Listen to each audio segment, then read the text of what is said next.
Opa, opa, seja muito bem-vindo, seja muito bem-vinda. Estou com dois convidados aqui que me surpreenderam quando entraram. Primeiro, porque assim, já foram me dando aula aqui. Segundo, porque mostra o tanto que o HIF é um evento multidisciplinar. A gente fala de tecnologia, mas a gente não está falando assim de inteligência artificial só. A gente está falando de tudo que compõe esse universo de atendimento e que tem um único objetivo: tornar mais confortável, de melhor atendimento a vida dos pacientes, de todos nós. Então me deixa muito feliz receber aqui, já assim, né? O homem tem um currículo, eu tive que simplificar. Fábio Bittencourt, seja muito Prazer, bem-vindo. prazer, Theo. É arquiteto e, assim, líder de um grande movimento, que eu já vou te explicar. E a Amanda Marinho, que é arquiteta também, e que eu estou muito feliz porque meu pai é arquiteto e eu cresci conversando e ouvindo sobre arquitetura. Bateu na trave de eu virar arquiteto, mas aí eu vi que eu era melhor para falar do que para desenhar. Que bom. Um prazer receber vocês. Vou começar com o Fábio. Fábio, você é líder de uma instituição que olha a perspectiva hospitalar do ponto de vista de estrutura. Só que tem um monte de detalhe, um monte de coisa para a gente aprender. Fala um pouco sobre esse trabalho, sobre a sua jornada. Eu quero ouvir a sua história um pouquinho. Perfeito, Theo. Primeiro, um prazer de saber que você tem esse vínculo aí, atávico, E eu amo. né, com a arquitetura. Isso já nos deixa muito à vontade, nos dá um conforto. Aliás, A mim também. conforto é uma palavra que a gente usa muito. Eu comecei a minha história com arquitetura de cidades. O meu sonho, quando fiz arquitetura, era trabalhar com desenho urbano, com a cidade, com planejamento de cidades, até que um dia eu fui convidado para trabalhar com hospitais e aquilo me assustou profundamente. Hospitais era algo que estava distante da minha vida. Qual era a tua visão naquela época da arquitetura hospitalar? Amedrontadora. Eu sentia um pouco medo, eu olhava aquilo como um espaço cênico complexo, Uma lidava caixa branca. e tinha uma relação direta com patologia, com a doença. A gente não imaginava o potencial que o hospital, que o ambiente de saúde tinha para a conversão de um modelo fundamental, que é a promoção da saúde. A promoção da saúde é um conceito que surge a partir de um importante encontro que acontece na cidade de Alma-Ata, na antiga Rússia, né, naqueles países ali da URSS. União Soviética. Pois é, daquela URSS, e que cria o conceito da promoção da saúde. É uma revolução estrutural que acontece simultaneamente com a minha entrada nesse ambiente de trabalhar com saúde, com os espaços de saúde, e que acontece com a implantação do SUS no Brasil, que são os anos 90. A implantação do SUS já trouxe um pouco dessa mentalidade? Já traz isso. Aliás, ela está sustentada porque essa reunião acontece em 1976 em Alma-Ata. A nossa Constituição é estruturada e aprovada em 1988. E o SUS já estava estruturado dentro desse conceito que é uma tríade, que é a ação corretiva da saúde, que é a ação preventiva, mas é a ação da promoção de saúde. É o momento que entra na saúde novos modelos, como a deshospitalização da atenção psiquiátrica. É quando a gente acaba com os manicômios do Brasil, é quando a gente introduz o psicólogo na unidade básica de saúde, introduzimos quem trabalharia com alimentação. Então, Nutrição. O nutricionista surge nesse momento como uma função estratégica dentro dos espaços de saúde, a fisioterapia, hoje o que a gente chama de PICs, são as práticas integrativas contemporâneas. Então, isso tudo surge num momento de profunda revolução. E a arquitetura também entra nesse momento e nesse movimento a partir de eixos fundamentais, como a discussão que a gente comentava agora há pouco sobre o conforto. Conforto sobre uma ótica da ergonomia, de pensar o mobiliário, o ambiente adequado a isso, pensar na função acústica do ambiente, a preocupação com os espaços e com as condições acústicas, pensar as condições higrotérmicas, higro de umidade, térmicas de calor. Então, pensar isso como uma função de conforto para todos os usuários, do paciente, o visitante, o profissional que trabalha dentro daqueles espaços.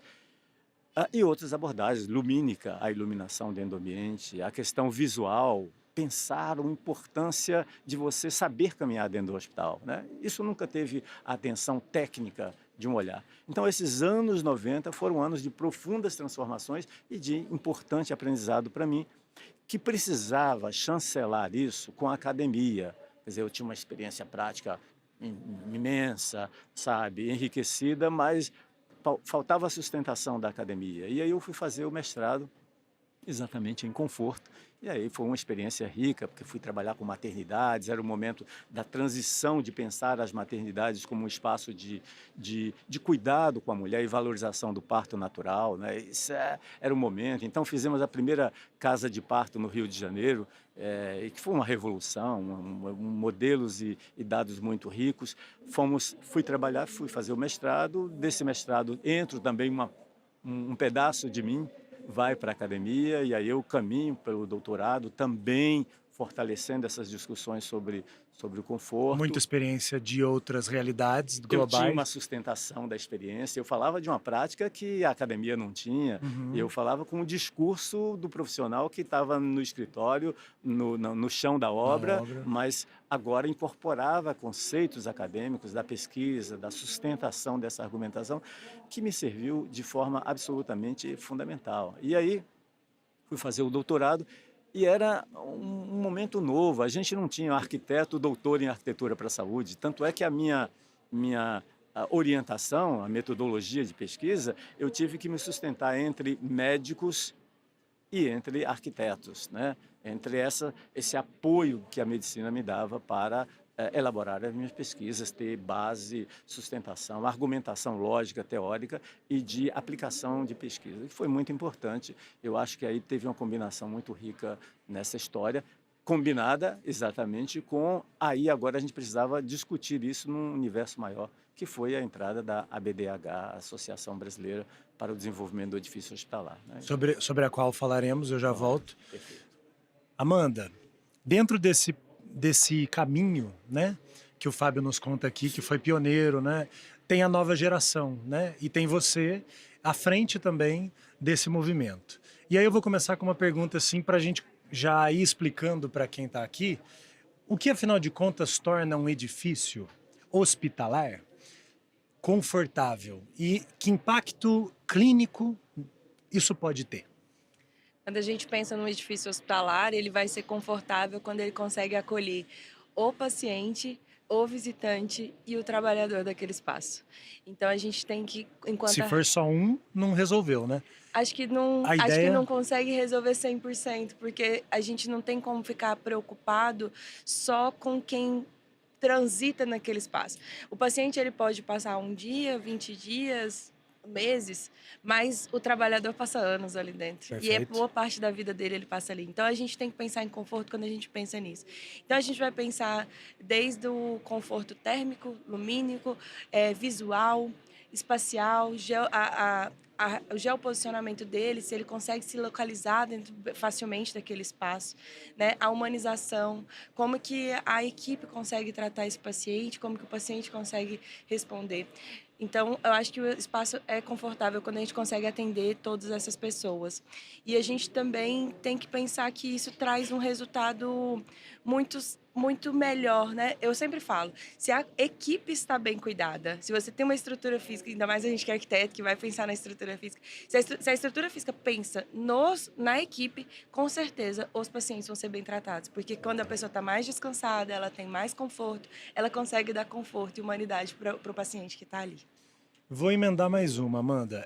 Como que está Goiás nesse cenário? Assim, como é que estão os nossos hospitais? Como é que é a mentalidade atual dos gestores? Isso está sendo levado em consideração? Tem ainda lastro para melhorar? Me fala um pouquinho. Sim, sempre tem tudo para melhorar. A gente tem visto recentemente cada vez essa discussão melhorar e aumentar. Esse evento mostra isso, a gente já está. A BDH traz muito disso.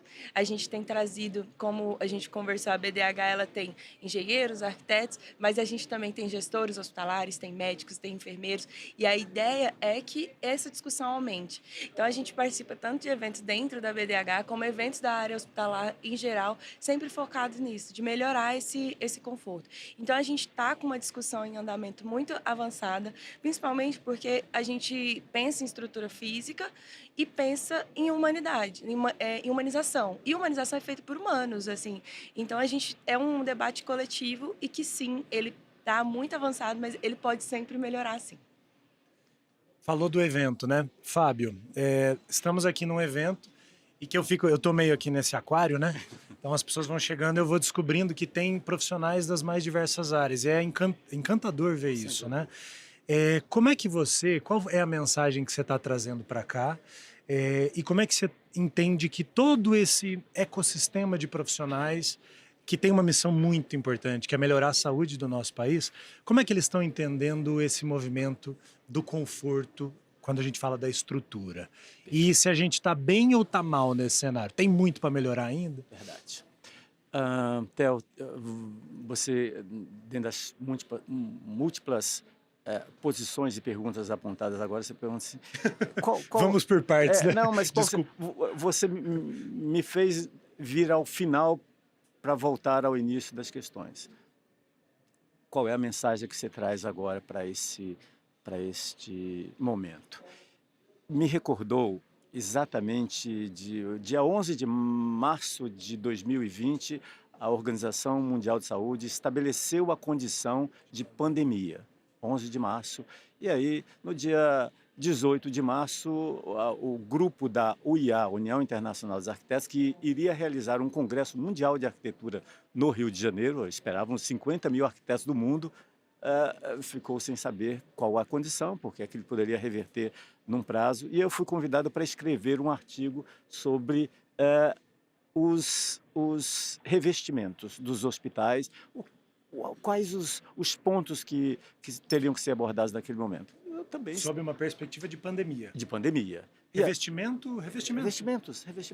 E aí eu também estava ali tateando, assim como a Organização Mundial de Saúde, como todos os especialistas do mundo, em todos os segmentos, a gente desconhecia. Então, eu apontei 3 direções. É o revestimento em si, a gente cuidar para que esses revestimentos, a gente chama de fomites. Fomites é qualquer superfície onde eu toco. Isso é um fomite. Isso é um fomite qualquer. A minha roupa, o meu... Então, que os fomites fossem protegidos. De contaminação e da transmissibilidade. Perfeito. Porque se eu toco aqui e toco o meu rosto, e toco uma parte qualquer que seja suscetível a uma captação destes elementos patogênicos, eu transfiro para mim ou para outra pessoa. Um outro elemento era exatamente essa condição do ar, e que ganhou maior relevância ao longo desse estudo, como cuidar, como proteger, como estabelecer... As aeronaves, né? Colocando aquele... Exatamente, nós com as máscaras, protegendo, qual era as estratégias que a gente teria. E aí eu escrevi um artigo sobre esse assunto. No meio desse artigo, a gente começa a discutir e surge um podcast, que era um webinar feito pela Costa Rica. Costa Rica é um país muito importante nesse cenário de pensar as questões de saúde no planeta. Quase todos os grandes eventos de lançamento de programas são feitos na cidade de São José, na Costa Rica. É um país pequenininho, incrível. Conhece? Não, ainda não. Coloca na agenda. Boa. Já ouvi coisas boas. Pois é, a Costa Rica é um país incrível. É bonito também, É incrível, a paisagem. É bom para turismo. Para turismo. E é um país sem exército. É um país que não tem polícia, não tem... Pacífico. E aí, nessa entrevista, o jornalista, o entrevistador, me pergunta qual é o caminho do futuro. A gente precisa construir muitos hospitais? Que pergunta aquela, eu que trabalho com a construção de hospitais, eu tinha que dizer que não, eu acho que era o momento de pararmos a construção dos hospitais e repensarmos as estratégias. Dentro desse caminho, volto à tua primeira pergunta, qual é a mensagem que a gente traria aqui agora? Que é o caminho que eu trabalho agora. Acabei de escrever um livro sobre arquitetura e cidade, saúde, sustentabilidade e solidariedade. E aí, o caminho da solidariedade como uma estratégia de pensarmos a atenção do futuro. Porque não há limites sobre nenhum aspecto financeiro, tecnológico, da inovação, da capacitação. Esse limite, se a gente quiser percorrer e alcançar, a gente vai ficar sempre muito aquém. Não é pouco aquém, é muito aquém. Então, essas combinações que eu falei lá de alma-ata, da promoção da saúde, da combinação dessas estratégias, se não as trouxermos para a vida de todo usuário, e aí os espaços de saúde, por isso a gente mudou lá da nossa instituição de Hospital para Healthcare, para dar amplitude para esse cenário. E quando o nosso nome é um nome velho, a ABDH é um nome velho, Associação Brasileira para o Desenvolvimento do Edifício Hospitalar, velho, restritivo, limitado. Então a gente tem que ampliar isso para os Ainda ambientes. é esse o nome, né? Ainda Ainda é, é. mas vivemos essa discussão que você perguntou agora. Ainda é? Ainda é Ainda isso? é. Como vamos fazer essa operação de dar amplitude a esse significado e a esse nome que está envelhecido? Porque o cenário é outro. Hoje temos que pensar que este é um espaço de saúde. Este estúdio é um espaço de saúde. Transcende o ambiente A hospitalar. sua casa é um espaço de Perfeito, saúde. perfeito. O hospital, o supermercado, a rua, a praça são espaços de saúde. Então, pensar nesse cenário como um cenário múltiplo. Por isso, o arquiteto especialista, como a Amanda, como os demais que estão aqui, tem que pensar que não cingir apenas ao ambiente do centro cirúrgico, da sala de atendimento, do consultório. Não, a gente tem que pensar. E esse especialista tem que ser um especialista com um olhar multidisciplinar e amplo para dar essas orientações e esses caminhos para todos os usuários, como ela falou agora. Não é só o paciente que está lá internado, né? Mas qualquer um que precise e que tenha condições. Porque quanto menos necessitarmos dele, tanto melhor. Interessantíssimo, né? Você vê como a nossa cabeça já abre, né? E aí, nesse contexto, a gente está num evento que a gente chega aqui e fala, vai falar de tecnologia. Aí a gente pensa em chip, em IA, em robôs, e quê, e ninguém fala de tecnologia, de aproveitamento de energia solar e tantas outras coisas. De repente, vocês estão aqui para falar disso, né? Como que esse evento se conecta com a missão de vocês, Amanda? Perguntinha fácil. Esse evento, quando a gente fala de inovação na saúde, a gente vai pensar inicialmente, se a gente está pensando em IA, a gente está pensando em tecnologias, se a gente falar da forma mais simples, essa infraestrutura precisa ser pré-preparada. Você vai ter que ter uma infraestrutura de energia, vai ter que ter internet. Então, tudo isso tem que ser repensado. Quando a gente pensava em hospitais há muitos anos atrás, sei lá, vai pegar uma Santa Casa, que já é 10 anos antiga, ela não vai ter essa infraestrutura. A gente vai precisar derrubar uma parte para ter um rack, para ter parte de geradores e um monte de coisa para poder...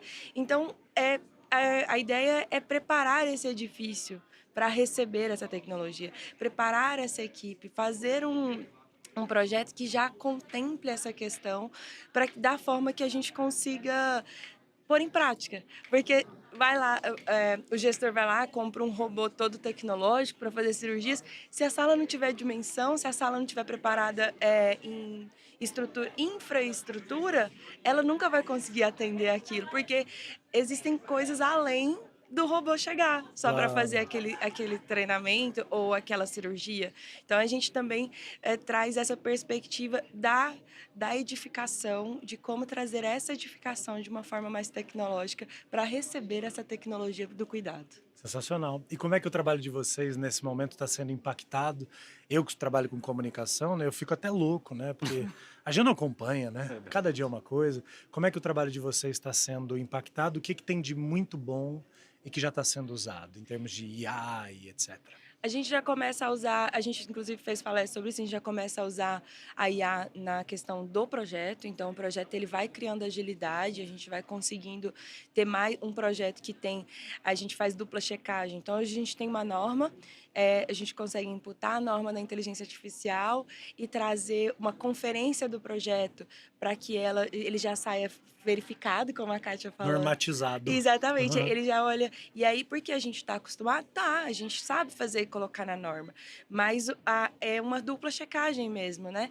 Então, a gente já consegue fazer o projeto, a gente já consegue fazer apresentações melhores, a gente já consegue, e eu até falei isso da última vez, que a gente está começando a pensar o que vem por aí, né? Não adianta só colocar o que a gente já tem, a gente vai ter que pensar espaços, às vezes um espaço flexível, um espaço que seja de fácil adaptação, talvez para você transformá-lo em outras questões. Então, a gente tem que pensar nessa flexibilidade, nessa adaptação do edifício.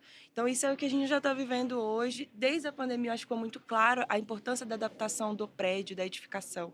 E essas tecnologias, elas vêm para auxiliar nesse processo. Maravilhoso. Fábio, uma das coisas que eu tenho ponderado aqui, Por exemplo, trazer um número para vocês que é muito da área médica e tal. Apenas 5% dos médicos brasileiros se dizem aptos para operar um robô cirúrgico, por exemplo. Então veja que existe ainda uma distância enorme, né? A gente tem quem pilote a máquina, né? Dentro da ideia da arquitetura sob essa ótica hospitalar, como é que nós estamos, hein? E quais são os grandes entraves para que essa mentalidade seja... Perfeito. O Health Innovation Forum, o HIF 2026, tem uma função fundamental e estratégica nessa promoção e disseminação do conhecimento.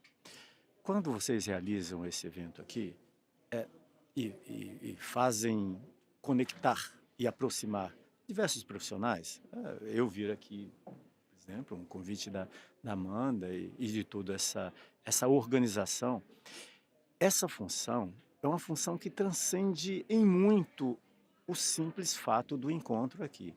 Ele tem uma capilaridade de disseminar o conhecimento que às vezes você, Theo, nem consegue medir. E nem é possível medir mesmo. Porque imagina esse país nosso com 215 milhões de pessoas, com extremos, dificuldade para chegar, Acre, Amazônia como um todo, extremo sul, nordeste. Eu fui dar aula em Belém uma vez e a aula começava na sexta-feira à noite, era uma especialização. E aí chegou um casal, começava às 18, chegou às 19 horas, todo mundo estava apresentando, ela foi se apresentar. Ela era a secretária de saúde de uma cidade e estava viajando há 48 horas de barco para chegar lá em Belém. 48 horas, você dá a volta ao mundo por outros canais de comunicação ou de transporte. Então, quando o HIF faz esse encontro aqui, ele alcança elementos, pontos que estão distantes desse processo. Então, a diversidade de espaços que foram feitos aqui oferece também uma ampla possibilidade da gente se conectar. Oferecer isso, Theo, tem uma função, e eu falei uma função social do conhecimento, de aproximar. Não é uma academia formal, nem se propõe, nem deve ser nunca isso, porque a gente tem a liberdade aqui de falar dos temas que a gente tem. Mas a Amanda, nessa curadoria, e os demais, fizeram uma curadoria de elementos, capacidade de chegar aqui e argumentar e trazer inovações. Nós reproduzimos isso. Essas minhas andanças pelo mundo, eu participo de congresso todo ano, eu estou em alguns lugares, ela disse o quê? Que eu sou o quê? Fica batendo perna. Fico batendo perna pelo mundo. Minha esposa me chama de caixeiro viajante. Então, nós somos caixeiros viajantes, Theo. Nessas andanças, a gente tem uma responsabilidade de retransmitir, de repaginar essas informações, compatibilizando com as nossas carências, nossas deficiências, nossas limitações regionais e trazer essas informações do que existe e do que é plausível e adaptável para o nosso país. Então, acho que a gente tem essas limitações mesmo da formação, mas isso vai ser natural e é importante que tenha. É importante que a gente tenha, claro, os doutores, os pós-doutores, mas tenha também o mestre da obra, que saiba fazer, que saiba operar, que saiba lidar com os processos. O carregador, o homem que cuida de uma das especialidades mais interessantes do futuro, que é exatamente esse cuidador de idosos. Olha, cuidador de idosos. Então, a gente precisa de novas formações. O operador de drone, o operador da inteligência artificial lá, nos mecanismos mais simples que a gente precisa de transformar a informação. Então, essa mesclagem do conhecimento, e aí esse país nosso nos encanta pelas suas deficiências, nós ainda somos um país que tem 4,6 de analfabetismo, 4,6 de um país qualquer, poderia não representar nada mais para 215 milhões, a gente está falando de 10 milhões de pessoas que não conseguem fazer leitura de nenhum código que a gente possa colocar na frente. Então, esse país ainda tem muito por construir. E o HIF, aqui, centro do Brasil, centro geográfico do Brasil, abrindo essa capilaridade de conhecimento, eu falo não só do Brasil, eu falo para a América, pelo menos a América do Sul, eu estendo um pouco isso, essas nossas portas ampliadas aí para a América do Sul em particular, ela tem uma responsabilidade muito grande. Eu não sei se quem fez isso aqui, Theo, sabe da sua importância estratégica de transferência do conhecimento nessa amplitude do que a gente está falando. Tem uma coisa que eu sempre acho interessante, né? Porque eu tô aqui, eu aprendo uma coisa que eu não tinha a menor ideia. Aí como é que minha cabeça faz? Ela faz assim: se eu acabei de descobrir isso que eu não tinha a menor ideia, imagina quantas coisas Eu eu poder. ainda tenho para aprender. E acho que isso é uma coisa que alimenta a gente, Sim, né? sim, verdade. Aqui em Goiás, porque eu vejo assim, uau, né? Quantidade de coisas que a gente tem que fazer para deixar tudo andando em todas as frentes. Aqui em Goiás, a resistência, se é que existe resistência, ela está onde? Você acha que começa com a gente, talvez, incentivando a classe médica a falar sobre isso? Ou é o gestor? Ou é o governo? Ou é o Fábio dando palestra? Como que a gente começa a trazer essa ideia da arquitetura hospitalar, de saúde para dentro dos projetos, dos planejamentos? Essa pergunta é muito difícil de responder? Porque eu tenho certeza que você enfrenta resistências, né? A gente enfrenta resistência. Ao mesmo tempo que a gente enfrenta a resistência, a gente também percebe que quando a pessoa consegue entender a importância disso, vira a chave. Então, por exemplo, a gente pode dizer que a gente encontra a resistência da equipe médica, o médico fala, eu sempre fiz assim, por que você Claro. está querendo mudar? Ah, mas a norma não atende assim, mas eu sempre fiz assim. Tá. A gente também consegue a gestão também pensando em custos e vamos reduzir custos para a questão de sala, para a questão de banheiro, né? Eu fiz um pequeno encontro com a vigilância sanitária recentemente, em que a vigilância sanitária falou, gente, a gente é vigilância sanitária, não vigilância sanitário, porque vocês só ficam questionando por causa de tantos sanitários que a gente cobra. E é porque a norma pede muitos sanitários, pede muitas salas, então a gestão ela já vai querer tirar assim, ela já fica pensando assim, eu podia estar comprando outra coisa, estar construindo sala que não precisa para nada, que não sei o quê. A gente encontra essa resistência? Encontra. Ao mesmo tempo, a gente percebe que quando a gente consegue, de certa forma, não sei se essa é a palavra adequada, mas educar esse público, ele vê uma mudança de posicionamento muito grande. Então, a gente vê um encantamento, né, quando a gente consegue chegar no gestor e falar, então, o custo hoje de você instalar isso aqui pode ser muito mais caro, mas na operação vai facilitar isso, isso vai ser mais barato no futuro. E aí você vai percebendo, sabe? Então, eu trabalhei muitos anos dentro da vigilância sanitária e realmente eu via muito assim, é muita burocracia, não se consegue aprovar um projeto, essa norma é muito antiga, esses analistas todo dia inventam uma coisa, certo? Mas quando você vai conseguindo conversar, e depois eu fui para a operação, e fui eu saí do lado de lá da mesa, vim para o lado de cá, eu acho muito encantador quando eu consigo sentar com o cliente e ele falar assim, gente, realmente, se a gente fizer isso aqui dentro do trâmite mais prático, dentro seguindo essa norma, na prática vai sair mais barato. Então a gente encontra a resistência, mas a gente também consegue ter essa conquista e essa melhora. E ao mesmo tempo com os próprios arquitetos. Eu já fui palestrar em faculdade, um estudante virar para mim e falar assim: eu vim para ver se era difícil, eu tenho certeza, agora eu não vou nem beirar essa área mais. E outro falar assim: gente, eu me encantei, eu quero muito estar nessa área, me chama para os próximos eventos.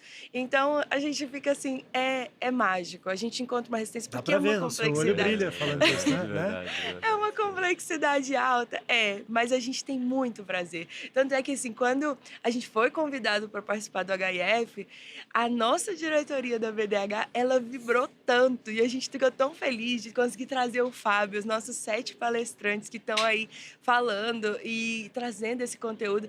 Gente do Brasil inteiro, o ano que vem, quem sabe, além do Brasil, É né, Fábio? verdade. Que legal, que Então a gente fica muito encantado, assim, tem resistência? Tem. Mas Só tá que, crescendo. mas a gente consegue disseminar melhor. A gente já tá conseguindo. Sensacional, olha aí. É verdade. Não convence? Não, não, Não. muito, muito, muito bom. Ó, eu não gostaria de terminar esse papo, mas eu preciso. Claro, claro. Então eu vou ficar com o telefone de vocês pra gente achar um outro jeito de conversar em algum momento. Perfeito.